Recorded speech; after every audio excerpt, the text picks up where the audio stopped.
something about a shop in London that every 2 weeks does a £1 sale on all unbranded stuff. The first video I filmed, I think I had it on ice for like maybe 1 or 2 weeks. That is a very underrated tip, to be fair.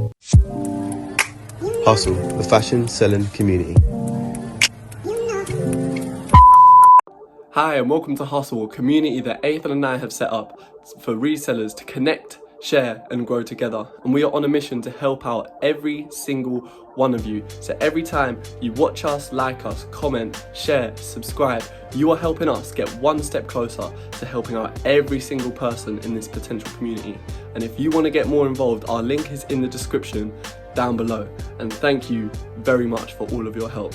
Today, we have got a Let's Talk episode. This is an idea that we have come up with where we are getting in 2 or more people to have a conversation and really deep dive into a subject that they are pretty much experts on. So hopefully you can pick up a lot of really good tips and tricks and enjoy the conversation along the way. Today I am speaking to Ryan's Finds and Retro Jamie, who are both YouTubers. They both have YouTube channels where they help people with tips and tricks on how to sell on Depop and in the vintage scene, as well as doing like unboxings and sourcing trips where they're going around charity shops and showing you everything that they can find. It's a very, very interesting conversation. It revolves a lot about community, and if you are ever thinking about making content or a YouTube channel, this is a video that you must watch. Alright, now let's get straight into this. The first question that I have for the both of you is to figure out what it was that inspired you to start making content and set up your YouTube channels. Josh, if you want to start us off. Yeah, so I think everyone, when they first started, loads of people watch Paul Cantu. There's people like Sick Mate, Payday Pickups. Those are like the 3 main ones that I've watched when I first started selling. And the main thing that inspired me, I think it was my brother's idea. Him and my father were just talking about sort of me selling clothes, and they were just thinking of ideas to start selling. They think about ideas based around vintage, and it was my brother's idea actually to sorry, it was my brother's idea to actually start doing YouTube, and then I sort of just took the leap there. I think I filmed a video, and then I was sitting on it for like a week, and then I think I told my friends when we were down the pub, and they were just like, yeah, go on, just put it up on YouTube and see what happens. And that was sort of the main thing. I put it up and it sort of went from there really. Got a good amount of views in the first one, and then sort of just kept it rolling from there really. Yeah, man. I think same again with you, to be honest. When I started watching Paul Cantu years before I even thought about reselling. I just enjoyed the actual content and going to find stuff. And yeah, for me personally, in that first lockdown, I had to close my shop obviously in March, and I just got a bit bored at home, and I was getting these parcels in, and I thought, you know what, I'm going to record, because I'd been toying with the idea for a year previous when I was actually in the shop, and I wish I'd have started it then, because yeah, that would have been good. Yeah, that's what I'm thinking, but I just always put it off. Put it off. Like round 2 and the 99 Boys, like they smash the videos on YouTube, and I think they're so good. I just like insights to stores really. I think that's really good. Yeah, I like Cam's kicks and stuff like that, and I wish I'd have done it back then, but yeah, lockdown just sort of, well, like everybody, a bit bored, and I just decided, you know what, I'm just gonna. I don't even remember what my first one was. I think it might have just been like a vintage folk box opening or something, and then it just went from there. Did it bit by bit. And then towards the end of last year, I just started doing more videos, and that was it really. That was about as much thought into it as it sort of went. So it sounds like for both of you, it was just to create a video or 2 at the start, which then built into actually, let me run a YouTube channel, get content out consistently and build a following. Yes, yeah, it was because I'm going to guess you might have been the same, where you thought, I can do this, but then you just sort of put it off. Yeah, like the first video I filmed, I think I had it on ice for like 1 or 2 weeks, and I wasn't too sure if I was going to do it. I think I put a poll out on my story, and then got a few reactions, and then eventually my friends just like, yeah, fuck it, just do it, put it up on YouTube, and I did, and yeah, that's sort of where it went from really. Yeah, I remember I filmed a couple, edited them together, and just deleted them. And I just, but yeah, eventually took the jump, and now I actually enjoy making videos. So what kind of videos do you enjoy making the most? Do you want to go first, Jamie? I'll let you go. Yeah, I'll go first on this one. So I do a lot of tip videos and stuff, but that's not the ones I enjoy the most. I'm doing them right now because there's not really too much to do at this moment in time. I love doing the ones that I love watching, which is going hunting, going thrifting, finding cool stuff, car boots, charge shops. And there's a couple of reasons. One, I get to go places, go for a meal, have a drink, visit new places. And then two, you get really good stock from car boots and charge shops. And that's sort of my favorite stuff to do, and I can't wait for it to come back. Yeah, well, I'm the same as you, sort of trip to thrifts. What about yourself? I'm sort of the same as you. Trip to thrifts, that's sort of what my channel sort of thrived off. That's my main sort of solid basic video that I like to do. Obviously, you can't do it too much now. Managed to fit a few in last year just because the car boots sort of were here and there through lockdowns, but that's the main thing I like to do, just showing people what's out there, what things you can find that you don't have to buy from wholesalers, because that's sort of why I started. Like, I didn't really like buying from wholesalers. I think I bought from one and it was okay, but I sort of just wanted to source items myself. So obviously I went to charity shops, car boots, a bit of online sniping like eBay. I think that's the only place I've really sniped from. But obviously people do Vinted now and other places. But yeah, the main thing I like to do is just showing people what's out there, and showing people the cool things that you can find in the wild. Yeah, I couldn't agree more. So since setting up your YouTube channels, compared to before, do you feel like you are more integrated into the community now? I imagine you both get a lot more messages than what you did before, but do you genuinely feel a bigger part of the community? Like you're further in, you're more involved. Josh, do you want to start us off? I'd say so, yes. I've always had like a decent sort of following because people like seeing what I find. I think my Instagram isn't really a selling page. Obviously, I say new items are on Depop here and there. But my main thing for my Instagram is just showing people what I find, just big hauls, new finds that I found today here and there. So I've always had a decent following. Just people like to see what you find instead of being shown something that people like to see what you find instead of like a different selling page, which is just showing 3 sweatshirts that they're going to sell to you. Link in the bio now, go and buy here. Whereas I just sort of just show people what's out there. And I'm not really throwing it in their face to go and buy something. I'm not really throwing it in their face to sort of just buy something from me. I'm just showing people what's out there. Yeah, I think I prefer the way you do it to sort of just post in, got this jumper, go and buy it over at Depop.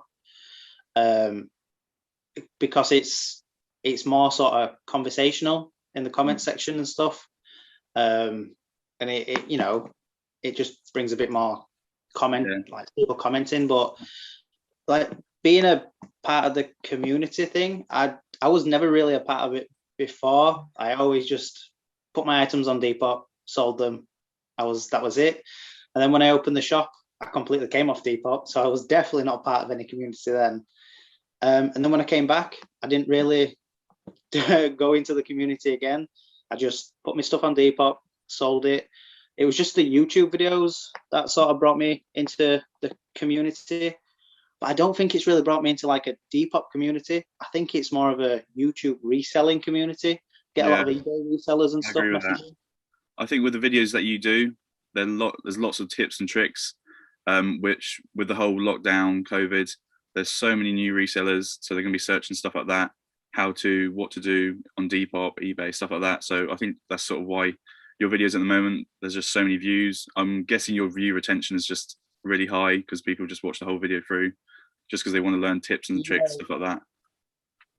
70-80%, something like that on most. That's really good. Some of them are like 40%. But the analytics part of it, I never really check. The only thing I ever check is once I post a video, is it in the top 10 of the last like 10 that's videos my or main whatever? target. Like top 10 of the last 10 videos that I've posted. You know, it's always growing then. Yeah, exactly. And yeah, it's a weird one because I didn't even tell anybody. Like, I didn't even tell my fiance, who lives with me, that I was doing YouTube videos. She only found out after I was sort of getting close to 1,000. I didn't post it on Instagram, Facebook. I just thought if someone's going to find it to watch it, they're going to find it because they're looking for it instead of just getting loads of mates to watch it.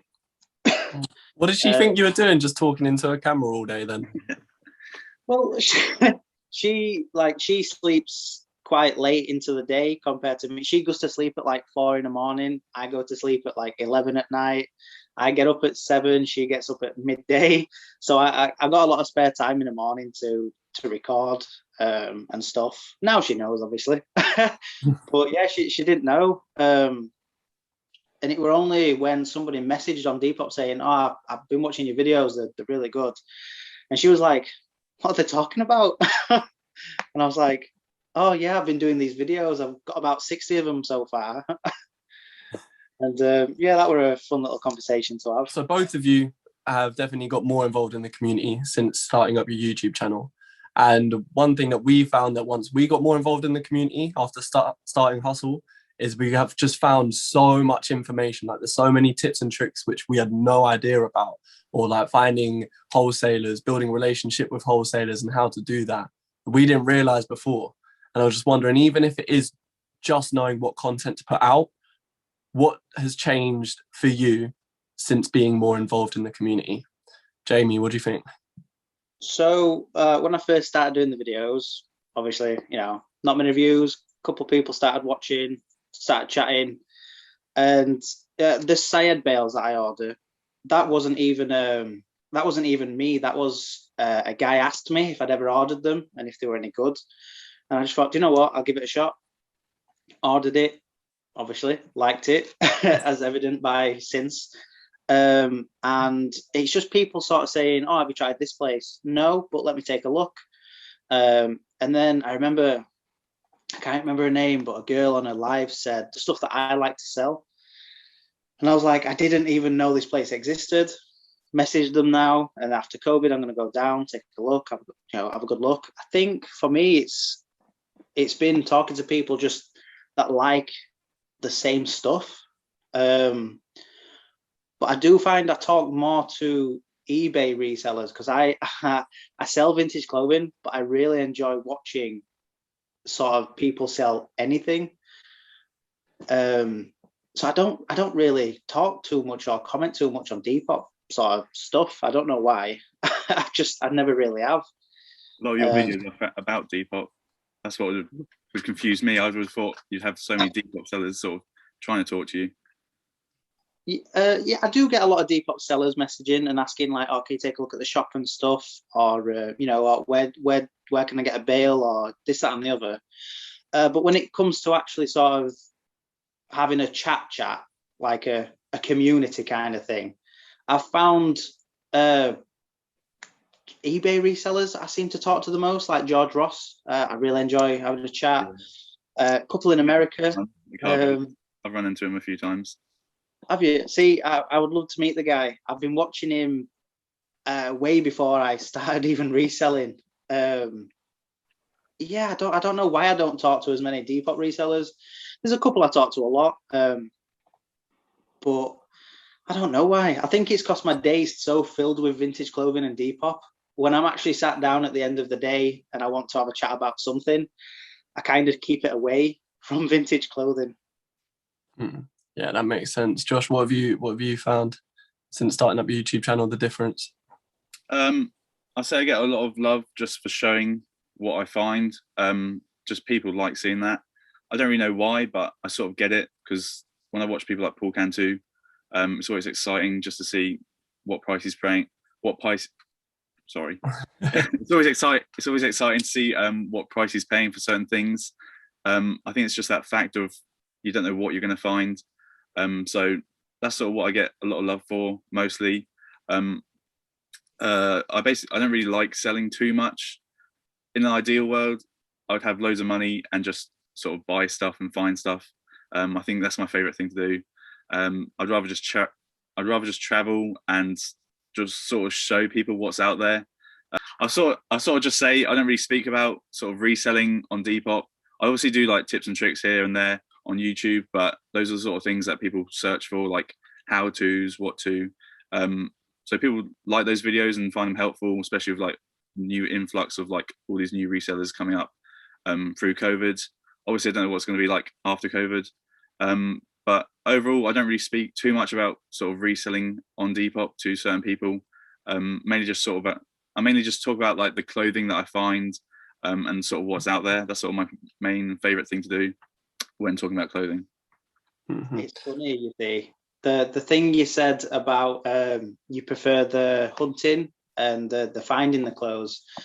I literally said that to a couple of people this morning on Instagram in messages. I said, if I could just find the clothes and just give them to someone else for a little bit more and them sell them, and I just go looking, that would be my ideal situation for them. Sourcing is the best thing about it, in my opinion. Obviously, you get the money side of it, but overall, if I could find just cool stuff for dirt cheap or pay up on it if it's really cool, I'll do that happily. But like, you want to get a job which is like sourcing for like a shop in London. I'm trying to think of like Cow Vintage, like sourcing for a shop like that, or like sourcing for a wholesaler. That would be like the ideal job for me. But then again, I'd want to keep a lot of it, and I'd obviously want to film it as well, which I think would be really cool. Yeah, I messaged a couple of sellers that I know asking if I were to do something like that, where I find it and I say, you know, I've got this, you know, would you pay per item, and just give it them straight away, and then off I go on to the next day, find some more stuff, see if that would work. And I think I'm going to trial it with a couple. Yeah, you just have that margin, haven't you? You literally just got to make sure you make enough on top to live. I think a lot of resellers are probably in the same boat there, where they'd love to just find the stock and then just move it on really easy, have a secure thing which they know that they can just shift it on as soon as they find it. But Josh, I think what you were saying there about like the love, I think that is a massive part of this community. Because when you're getting messages every day of people saying like, oh, I love this, or what you're doing here is really good, like you just feel really motivated to keep going and to give people more of what they want.